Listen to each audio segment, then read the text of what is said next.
Fear of losing in whatever role we are playing in life is present. So how can we rule out that fear and channelize our positive energy back? Fear of losing in different spheres of life. You're talking work related? Yeah, work work that you're doing? or any other relationship role. also? Both. Achha. How we can rule out that fear?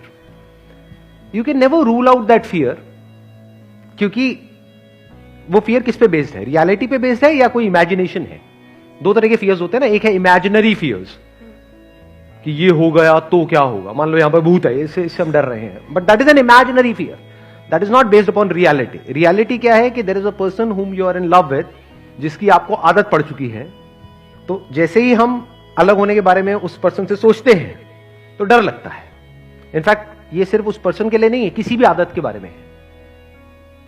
हमारे को आदत पड़ जाती है एक particular situation की, कुछ लोगों की, कुछ लोग होते हैं हमारी लाइफ में, कुछ सिचुएशंस होती हैं, तो उसके हाथ से जाने का डर लगता है. तो डर किस पे बेस्ड है? रियलिटी पे बेस्ड है, क्योंकि ये सच है ना, वो पर्सन जा सकता है या जा सकती है. सो दिस फियर, अगर फंडामेंटली आप देखोगे, this fear is not the fear of losing out that particular person और that situation. This fear is the fear of change.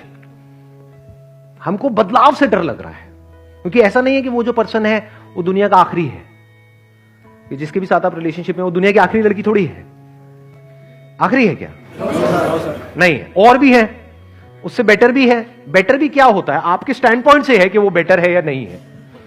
वही लड़की किसी को अच्छी लग रही होगी, किसी को बुरी लग रही होगी. This is just a standpoint. Main point क्या है?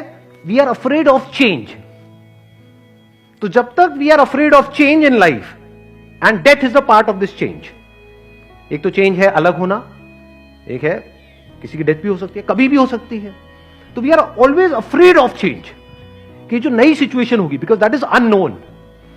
हमें नहीं पता वहां पर क्या हो रहा होगा, हमें नहीं पता. जैसे बोलते भी हैं लोग कि मेरे को इतनी अच्छी लड़की दोबारा नहीं मिलेगी. अच्छा इतनी अच्छी है? इतनी अच्छी कहां होती है? कैसी होती है? मैं भी देखना चाहूंगा. हमारा जो फियर है ना, अगर फंडामेंटली आप देखोगे, this is the fear of the unknown, this is the fear of change. कि ये जो मेरी कंफर्टेबल सिचुएशन है, अगर ये बदल गई तो क्या होगा. तो if you can embrace the unknown, and 99.99% of the life is in the sphere of the unknown. आपकी जो नॉलेज है that is very very limited. वो तो 0.00001% है, जिसके अंदर आप गोल गोल घूम रहे हो और उसको पकड़ करके बैठे हो. आप कह रहे हो बस यही लाइफ है. अगर ये मेरे हाथ से चली गई, जो भी इस लाइफ में है, लोग हैं, सिचुएशंस है, जो भी कुछ है, ये चला गया तो मेरी लाइफ ही बेकार है. जबकि ऐसा नहीं है. इसके बाहर हो सकता है बहुत कुछ हो, बट हम उससे डरते हैं. तो if you can see this reality कि life is in the unknown, growth is in the unknown, growth can't be in the known. If you can embrace the unknown, unknown जिसको चेंज बोलते हैं, which is the very nature of life, which is the very nature of everything, because nothing is static in life. If you can see it as a fact कि सब कुछ बदलेगा. ये बात अभी समझ नहीं आएगी आप लोगों को इस एज में. ये मैच्योरिटी कुछ पर्टिकुलर टाइम बाद आती है, एक पर्टिकुलर एज के बाद में आती है, जब हम अपनी ही लाइफ को बारीकी से ऑब्जर्व करते हैं कि एक टाइम पे जो ऐसा लग रहा था बिल्कुल लाइफ और डेथ सिचुएशन थी, ऐसा लग रहा होता है कि इसके बिना तो मेरी लाइफ ही नहीं चल सकती. सब कुछ खत्म हो जाएगा. कुछ भी खत्म नहीं होता है. लाइफ चलती रहती है और बेटर होती रहती है, अगर अंदर से आप सीख रहे हो, अंदर से आप ग्रो कर रहे हो.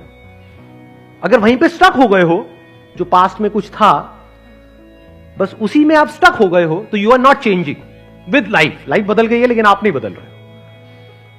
If you constantly change with life, there is no fear. उस चेंज में क्या आ गया? सब कुछ आ गया. कुछ भी बदल सकता है, कुछ भी हो सकता है. If you are actually okay for everything, मतलब कि बहुत स्ट्रगल करके एक लेवल पे आप पहुंचे हो, वो सब कुछ अगले दिन खत्म हो सकता है. If you are okay with this, not theoretically but actually, ये पर्सन है, जाता है चला जाए, जाती है चली जाए. If you are actually okay with it, तो कोई प्रॉब्लम नहीं. Then there is no fear. Then you are living a fearless life. इसी को फियरलेस लाइफ बोलते हैं.